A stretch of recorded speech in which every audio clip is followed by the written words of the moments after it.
muito bem-vindo, professor Pedro Serrano, tudo bem? Tudo bem, como vai, Adri? Como vai, Renato? Salve, Pedro.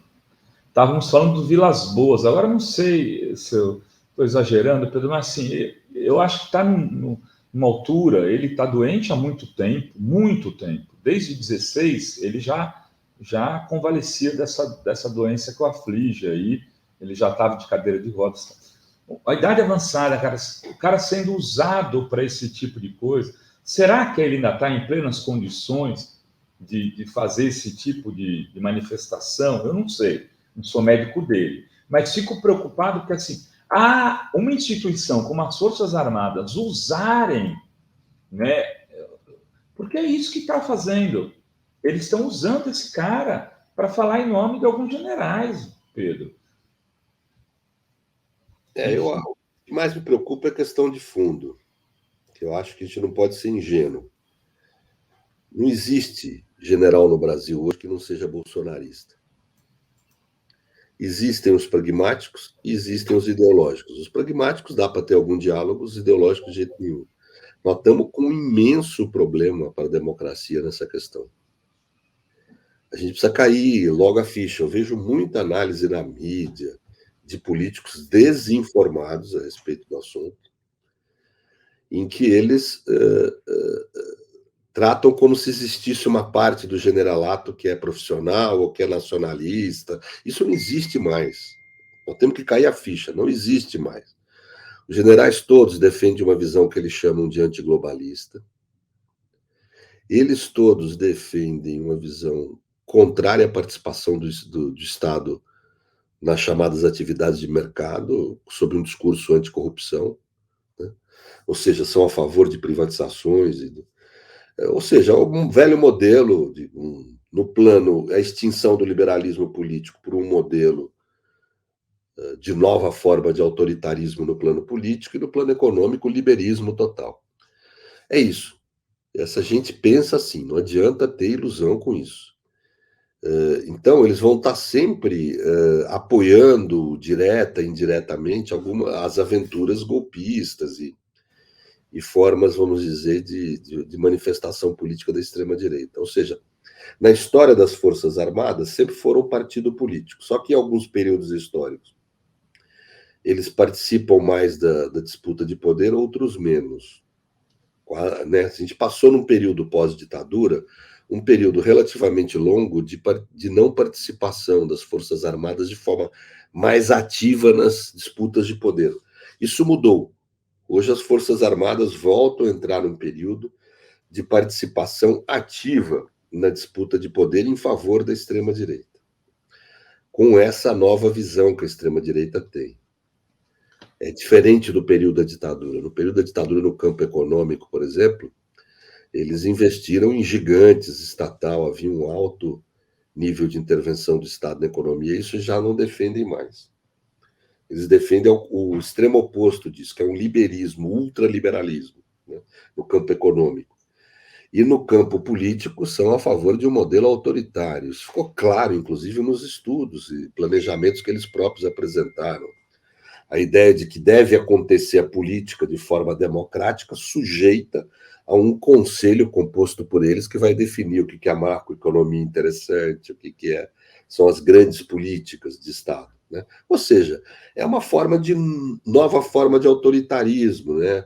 Alguns chamam de democracia iliberal, eu prefiro autoritarismo líquido, mas é mais ou menos isso, uma democracia só de aparência e sob controle, né? Sob controle absoluto. No caso, eles pretendem sob controle deles.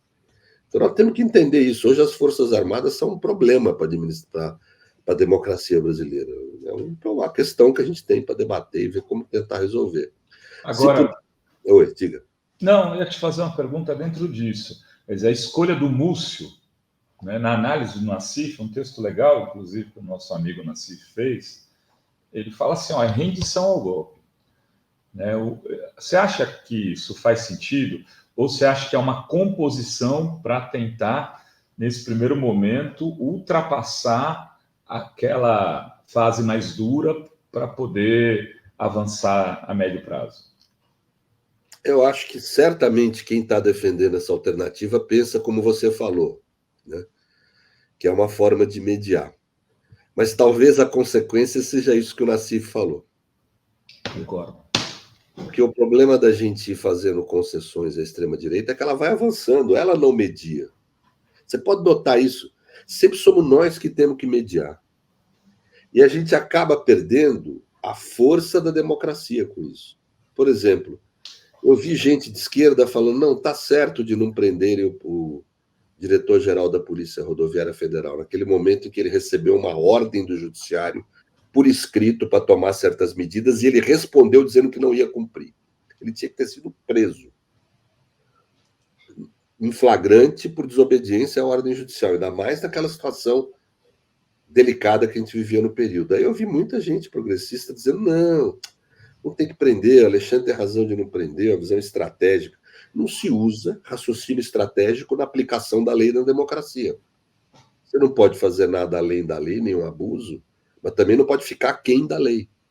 E está sendo cada vez mais corrente no interior do próprio sistema de justiça raciocínios de política no âmbito da aplicação legal, raciocínios de disputa de poder. Isso arrebenta com a democracia.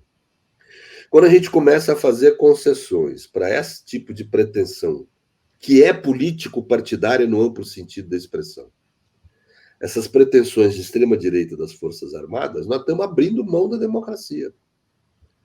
Eu, pessoalmente, perfilo com aqueles que acham que, nesse tipo de questão, é melhor uma atitude mais dura, né, de enfrentamento, porque não tem jeito, a extrema-direita, isso é histórico. Se a gente for para o único sítio um pouco mais objetivo que existe nas ciências humanas, que é a história, para poder ter algum aprendizado, é de que a extrema-direita populista, independentemente da forma como ela se manifeste por governos de exceção ou por medidas de exceção como hoje em dia, a realidade é que ela sempre usa essa tática. Ela vai num crescendo de subversão da ordem democrática. E ela só para se ela encontrar um muro firme e consistente de resistência. Nós temos que ser esse muro. Então, pode ser que eu esteja enganado e pode ser que a estratégia de mediar seja o melhor caminho. Mas é que aqui no Brasil a gente tem a tendência a sempre achar que essa é a melhor estratégia, e às vezes não é.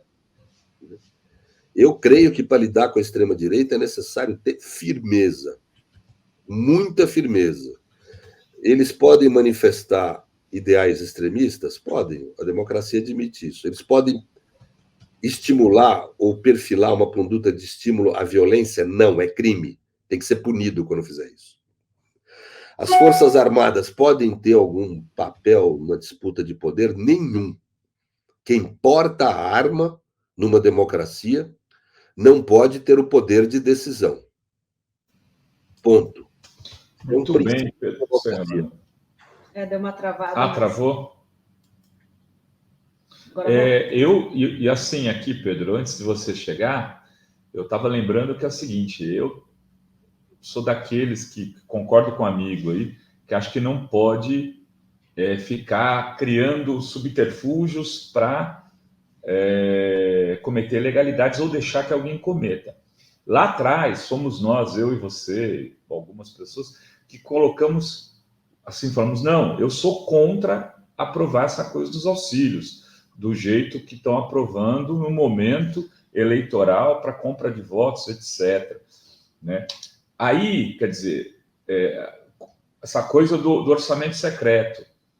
O PT, eu vou fazer o Fala Rovai sobre isso agora, fechou o apoio ao Lira.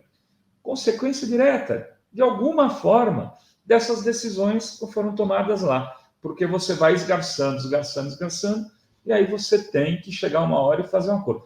Tudo bem, eu acho que esse acordo, dentro da situação atual, talvez seja a única coisa possível para não ser derrotado e sofrer um golpe em menos de 6 meses. A situação é grave. O Lula foi eleito com 51% dos votos. Ele não vai ter, no começo de governo, relativamente tranquilo, com a aprovação alta, coisas assim. Vai ser mais dura a vida. Mas, ao mesmo tempo, ter que ficar na mão do Lira não é mole, né, Pedro? Eu acho que aí o que a gente tem que entender é: o Lula ganhou a eleição, a esquerda perdeu. Nós perdemos a eleição. Nós perdemos os principais governos da região Sudeste-Sul.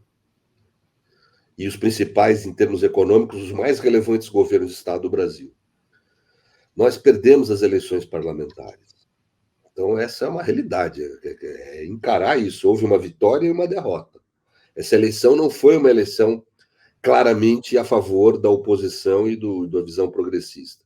Mesmo a gente tendo um governo trágico, como foi Bolsonaro para o país.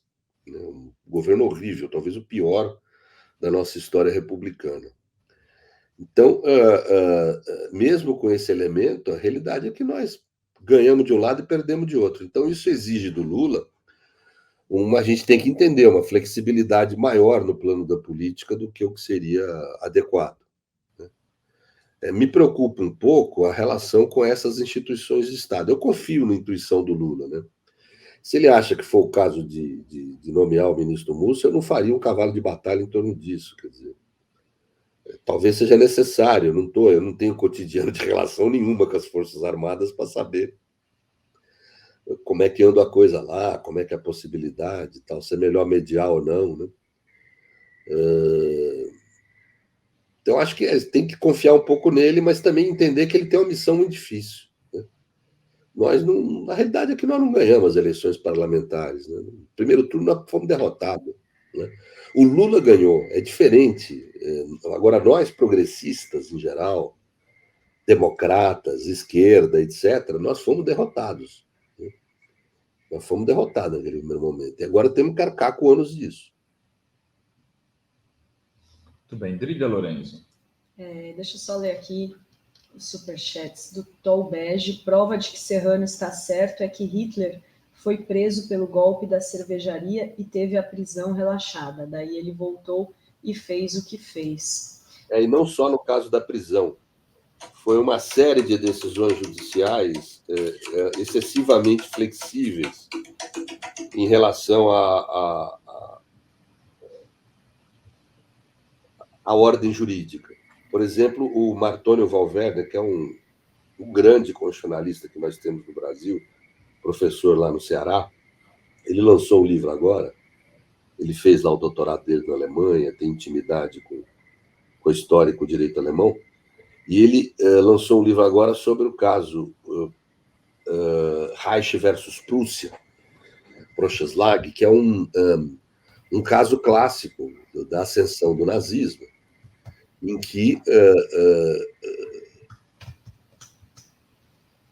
houve lá os conflitos em Munique, você deve lembrar disso, Renato, que as SA conflitaram com os chamados comunistas, na realidade eram assembleias dos trabalhadores, né, dos sindicatos, que foram invadidas pelo pessoal da SA e gerou um conflito campal, né, alguns conflitos campais. O governo da Prússia do Estado da Prússia, da Federação Alemã, era um governo social-democrata, o Estado Central, um governo de conservadores que estavam adulando o nazismo que estava em ascensão. Como resultado, o chefe de Estado alemão decreta a intervenção na Prússia, alegando que o governo social-democrata estava alinhado com os, entre aspas, comunistas dos sindicatos, né? E que estava deixando de ter uma atitude imparcial, não estava garantindo a segurança, como se fossem os comunistas ou os sindicatos que tivessem agredido as SA. Na realidade, foi o contrário. Esse caso foi questionado, o governo da Prússia vai à Suprema Corte Alemã, a Corte Suprema Alemã, para questionar a constitucionalidade dessa intervenção. E a Suprema Corte decide por não, falando, olha, essa é uma questão política, eu não vou me intrometer nisso, ou seja, flexibilizou na aplicação da ordem jurídica. Isso foi fundamental para, dali um ano, Hitler ascendeu ao poder e logo depois do fogo no Reichstag, ele usa o argumento do estado de exceção, ou seja, do estado de emergência, que é um argumento semelhante ao que foi a questão no caso Prússia versus Reich, porque a adesão do alemão foi: esses atos políticos não são sujeitos a controle do judiciário. Aí ele usa de um ato político, que é a decretação de estado de exceção, para estabelecer a ditadura dele, com base nesse tipo de compreensão, né? Então, realmente, tem razão a observação do amigo aí, porque quando começam os órgãos, a gente começa a flexibilizar na aplicação da Constituição e das leis, passa a ter raciocínios estratégicos, nós estamos sacrificando a democracia. O direito tem que ter autonomia para ele poder ser um direito democrático. Sem autonomia do direito não há democracia. Na hora que a gente começa a usar, mesmo que em nosso favor, raciocínios estratégicos, de disputa de poder para aplicar o direito, a democracia está indo por ralo de uma forma muito sutil, muito aos poucos, mas que é fundamental para ascender a extrema-direita ao poder. Ou seja, eles vão forçando a barra, cometendo crimes, cometendo ofensas, atos subversivos à democracia, e nós vamos fazendo concessões. Essa é sempre a história da ascensão da extrema-direita ao poder. Então, eu não acho que tenha tendência a ser diferente aqui. Nós tivemos uma vitória de Lula, que é um grande líder, mas que, para mim, foi uma vitória muito individual dele, do que ele representa. Os progressistas foram derrotados nessa eleição. Temos que ter a clareza disso. Lula é diferente dos progressistas. É diferente, mesmo você contando com os democratas do mês. É diferente. Né? Então, eu acho que nós estamos com um problema no país. Nós temos que entender isso, é um problema grande, grave, e todas as pessoas que forem envolvidas em algum papel de poder ou de liderança, seja no Estado, seja na sociedade, tem que ter a compreensão que a nossa prioridade tem que ser resistir e combater a extrema-direita. Essa é a prioridade. A prioridade é política, não é econômica. Ela é social também, porque só se combate a extrema-direita se a gente tiver políticas sociais. Mas, assim, no plano o econômico tem que se subordinar a essa questão política. O agir nas nomeações e na estrutura de Estado tem que estar subordinado a essa função política. Se a gente não priorizar em tudo, nomeações de pessoas, ações de movimento social, se a gente não priorizar em tudo o combate à extrema-direita, nós vamos ser derrotados. Eu queria também trazer uma questão, já que a gente está falando do nazismo, Hitler. Na semana passada, a gente teve esse atentado nazista na escola em Aracruz. E ontem, uma escola em Contagem, amanheceu com os muros pichados com símbolos nazistas, com suástica. A gente teve aqui ontem também a vereadora Graciele, que está sofrendo ameaças em Sinop, numa cidade de 50 mil habitantes, que tem 2 células nazistas. Você não acha que vai ter que ter uma desnazificação no Brasil, alguma ação mais contundente contra isso? Porque parece que esses grupos, com o bolsonarismo, eles estão aí se revelando. Sim, acho que faz parte dessa prioridade nossa de combate à extrema-direita. Posso acrescentar uma coisa só? Eu vi um post hoje que me assustou, do João Pedro Stedley, na linha do que a Adri está falando, que é os clubes de tiro cercando toda uma área indígena, né? Tem toda aquela área do Xingu ali cercada, que é um tipo de nazificação, né? É um pouco isso também. Eles não estão operando só no simbólico, me parece, mas de forma concreta no mundo real. Essa coisa de armas, nós temos que ter claro. Tudo bem, a lei brasileira possibilita a posse de armas, desde que o cidadão cumpra certos requisitos. Não possibilita o porte tem que ser algo muito restrito, isso é que a lei prevê. O Bolsonaro flexibilizou indevidamente isso através de decretos. Nós temos que mudar primeiro isso. Não tem cabimento o sujeito ter uma licença para ser atirador esportivo ou caçador e ele ter rifles a R15 e a R10. Isso não é nem usado no tiro esportivo. Eles têm um conceito que eu pratiquei até um tempo na vida, Renato, anos atrás, chama tiro prático, e aí eles vão querendo incluir tudo nesse tiro prático. Daqui a pouco você tem tanque, arma nuclear, como para tiro prático. É evidente que isso é um conceito excessivamente elástico do que é o tiro esportivo. O tiro prático é possível com arma curta.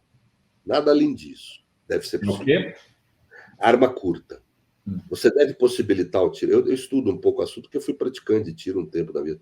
Você tem que possibilitar o tiro prático só com arma curta. Não tem sentido você permitir ele com arma longa. Não tem nenhum sentido esportivo. Quanto mais com a R15 ou R10, que é uma arma de guerra. O tiro prático não é para simular guerra. é para ser um esporte. Né? A outra hipótese, que é caçador não usa R15 nem R10. Então, é um problema. E se permitir que um cara, por ter uma licença dessa, tenha 60 armas e 198 mil munições, é um absurdo. Isso é para armar um pelotão do exército, entendeu? Não tem sentido isso, gente. Então, isso precisa mudar agora. E mais, tem que se reconhecer que esses decretos que permitiram isso foram inconstitucionais e ilegais.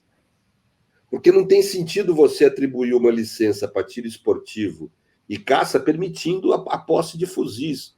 E sendo declarados nulos, não apenas revogados, tem que determinar a devolução dessas armas para o Estado sem nenhuma indenização. Se o sujeito acha que tem direito à indenização, que ele que vá para a justiça e obtenha lá o seu direito à indenização. Mas o Estado tem que ser duro nisso. E acho que os clubes de tiro têm que ser regulamentados. Não pode ser essa festa de ter clube de tiro em qualquer lugar. Você tem que regulamentar a geografia, onde é que é possível ter clube de tiro. Não é só a questão dos índios, clube de tiro em área urbana é perigoso. Né? Ou seja, você tem que ter, obviamente, não tem que permitir clube de tiro perto de indígena, perto de populações mais frágeis. Tem que ter regulamentação disso. Nós temos que ter um decreto, pode ser por decreto, regulamentando a possibilidade de existência de clubes de tiro, certas licenças que ele tem que ter para não virar um desvio de armas, por exemplo, por crime organizado, para as milícias, né? E também regulamentar a geografia deles. Né? Então, me parece algo que a gente tem que... São essas medidas que nós não podemos vacilar. Se a gente ficar dando espaço para a violência da extrema-direita, eles cada vez vão ocupar mais. Daqui a pouco estão matando o presidente da República e tudo bem. Não é assim. A violência na democracia não é permitida. A violência política é crime, seja de direita ou de esquerda. Pronto. Se o sujeito quer ter uma postura revolucionária, que saiba que vai enfrentar o Estado e sua força, caso queira ter. Seja uma conduta revolucionária à extrema-direita ou à extrema-esquerda. Tem que ter essa consciência. É uma ação política dele, tudo bem, mas ele vai enfrentar. Agora, a extrema-direita sempre foi isso. Ela cria movimentos sociais que se acumpliciam com as forças de repressão do Estado. Um acumpliciamento.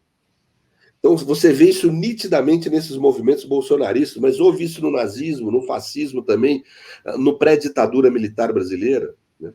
Em que você tem esse tipo de movimento social, está cometendo um crime, porque esse tipo de manifestação golpista, pedir para as Forças Armadas irem contra os poderes constituídos, é crime específico previsto em lei, mas eles usam os argumentos, nós não somos contra a polícia. O que ele quer dizer com isso? Nós não somos contra os crimes cometidos pela polícia. Então, há um acompliciamento entre criminosos. Nós temos que reagir, só há uma resposta possível no interior da democracia a isso: legalidade. Nada além da lei, mas também nada aquém da lei. Tem que ter firmeza nisso. Se nós não tivermos firmeza, nós temos que compreender esse momento histórico. É um momento histórico que não dá para ter mediação. Com violência na política, não dá para ter mediação. É crime, tem que ser punido. Nós temos que tentar criar as condições favoráveis a isso. Forças Armadas interferirem no processo político é crime. Se demonstrar que esses oficiais da reserva têm algum acompliciamento com os da ativa, tem que punir os da ativa. Né? Então, eu acho que esse tipo de coisa não pode ter vacilo. E punir não é afastar e deixar o cara ganhando o salário dele numa boa, aposentar o cara. Não, é tirar a farda mesmo. É grave isso, é planejar golpe de Estado. É grave isso, é crime. Né? O Tribunal Militar não tem condição de fazer isso porque é compliciado com os caras. Vamos pensar uma PEC, uma emenda constitucional para mudar, acabar com a justiça militar, se for necessário. Ou ela cumpra seu papel. Né? Isso no campo criminal, no campo das Forças Armadas, exigir. Por isso que precisa de um ministro que esteja alinhado com essa visão de legalidade da democracia. Porque ele possa punir administrativamente um general que desobedeça. A ordem do presidente da República tem que ser clara. Fiquem nos quartéis e não usem oficiais da reserva para ficar interferindo. A interferência não pode nem ser direta na disputa política, nem indireta. Né? porque isso é determinado como um princípio constitucional essencial da democracia, né? Então, a gente tem que estar atento a isso. Pedro, deixa eu perguntar uma coisa antes de você nos deixar. Contratei o Pedro hoje só por meia hora. Eu peço desculpa aos internautas. É que o minuto do Pedro está cada dia mais caro, gente. Vocês não têm ideia. O cara está... É mais barato que não sei o quê. Ô, Pedro, essa história do Ministério da Justiça e do Ministério da Segurança, como você se posiciona? Você acha que tem que ficar sob o manto a segurança da Justiça ou é melhor dividir? Olha, eu tenho lá de trás, há 5 anos atrás, mais no fim do primeiro mandato da Dilma, eu só tenho um artigo extenso, acadêmico, sobre a necessidade de criação de um Ministério da Segurança para você ter uma política de segurança transversal. Por uma série de fatores aí, que eu não vou me alongar aqui. E depois, quando eu tive um café com o vice-presidente Alckmin em janeiro, quando ele não era ainda candidato nem nada, nós dialogamos sobre isso. Foi meus 2 momentos assim que eu tive algum papel nessa questão. Eu continuo, teoricamente, defendendo esse ponto de vista, mas tudo tem que estar subordinado ao político nesse momento. Então, se o presidente considerar que não deve fazer essa divisão agora, para fortalecer, por exemplo, um cara como Flávio Dino, que é fundamental para nós, porque ele é um sujeito que tem boa presença junto ao judiciário, junto ao legislativo, né? E é um governador que trouxe um caminhão de voto para o presidente da República, né? Foi um governador, hoje é senador. Então, eu acho que não, se o presidente decidir assim, não vejo problema. A única coisa que eu faria seria determinar ao ministro, ao Flávio Dino, que adotasse a segurança como uma política transversal e prioritária, procurasse criar isso no interior do Ministério da Justiça. Existem saídas, e que no futuro seja feita essa divisão, que eu acho que precisa ser, né? Isso a gente pode discutir outro dia. Mas eu acho que isso é subordinado ao político. Não acho que é uma grande questão, pode ser franco. O que me preocupa mais é essa lógica da legalidade, que eu acho que a gente já está começando com velha, vem desde a Lei Feijós, né? Foi aquela lei que primeiro acabou com o tráfico de escravos no Brasil e que foi chamada Lei para inglês ver. Foram 800 mil pessoas sequestradas da África depois da Lei Feijó, né? E trazidas para cá como escravo contra a lei, e essa conduta contra a lei estimulada e amparada pelo Estado, né? Então, desde essa época nós temos essa cultura, que é a cultura da não legalidade. E aí, Sérgio Buarque, que me desculpem os que pensam em contrário, mas tem razão, de relações cordiais na aplicação da lei. Relações que, no fundo, essas relações cordiais não são só relações de compadrio e de amizade pessoal, não. É pessoal no sentido de serem pensamentos estratégicos de disputa de poder próprios da política na hora de aplicar o direito, né? Isso não pode haver, é isso que sempre fragilizou a nossa democracia. Por isso que democracia aqui sempre foi algo frágil, etc. A razão fundamental é isso, o direito não teve autonomia. Essa é a nossa missão agora, é mudar isso, né? É aplicar o direito por fundamentos do próprio direito. O que significa dizer, quem cometer crime tem que ser punido, tem que ser processado, com todo o direito de defesa, ao devido processo legal, porque é óbvio que não vai se ir além da lei, ou seja, abusiva, não se vai cometer abusos, mas não se pode ser aquém da lei, né? E temos que estabelecer uma política em relação à influência possível do executivo, que não é grande, mas que existe alguma, nos órgãos de investigação e de jurisdição, através das nomeações, de gente comprometida com essa visão. O Procurador-Geral da República tem que ser alguém comprometido com essa visão. Os ministros nomeados no STF, no STJ e os desembargadores nos tribunais regionais federais têm que ser comprometidos com essa visão. Não pode haver nenhum vacilo nisso. O que me põe medo nessas coisas de nomeação, Renato, é passar a valer a mesma regra que valia no governo Lula e governo Dilma, que gerou tanta tragédia, nós sabemos disso, que é a regra da pequena política nas nomeações. O ministro tal tem um amigo, tem um conhecido, e acaba nomeando o cara que é mais vaselina. Não é o momento para isso. Não é o momento para isso. Nós estamos enfrentando a extrema-direita. A democracia está em risco. Nós temos que nomear só gente umbilicalmente comprometida com os valores que eu estou falando aqui.